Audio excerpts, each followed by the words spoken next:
شروع اللہ کے نام سے جو بڑا مہربان نہایت رحم کرنے والا ہے۔ عبداللہ بن سامت فرماتے ہیں کہ ایک دن رسول اللہ صلی اللہ علیہ وسلم نے صحابہ کی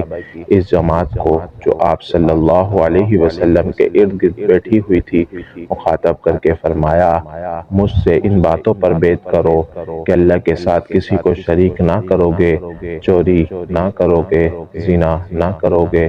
افلاس، بھوک یا غربت کے ڈر سے اپنے بچوں کو قتل نہ کرو گے، جان بوجھ کر کسی پر بہتان تراشی نہ کرو گے،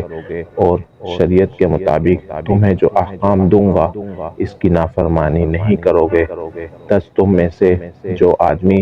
اس عہد و اقرار کو پورا کرے گا اس کا اجر اللہ کے ذمہ ہے، اور جو آدمی سوائے شرک کے ان میں سے کسی گناہ میں مبتلا ہو جائے اور پھر دنیا میں اس کو اس گناہ کی سزا بھی مل جائے جیسا حد وغیرہ جاری ہو، تو یہ سزا اس کے گناہ کے لیے کفارہ ہو جائے گی، اور اللہ تعالی نے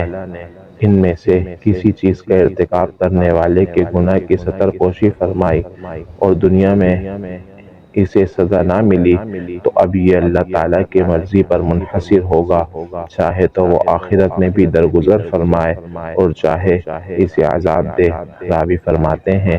کہ ہم نے ان سب شرائط پر آپ صلی اللہ علیہ وسلم سے بیعت فرمائی۔ مشکوٰۃ المصابیح حدیث نمبر 17۔ اسی طرح کی اور احادیث اور دعا وغیرہ سننے کے لیے ہمارے چینل کو سبسکرائب کیجیے۔ السلام علیکم ورحمۃ اللہ وبرکاتہ۔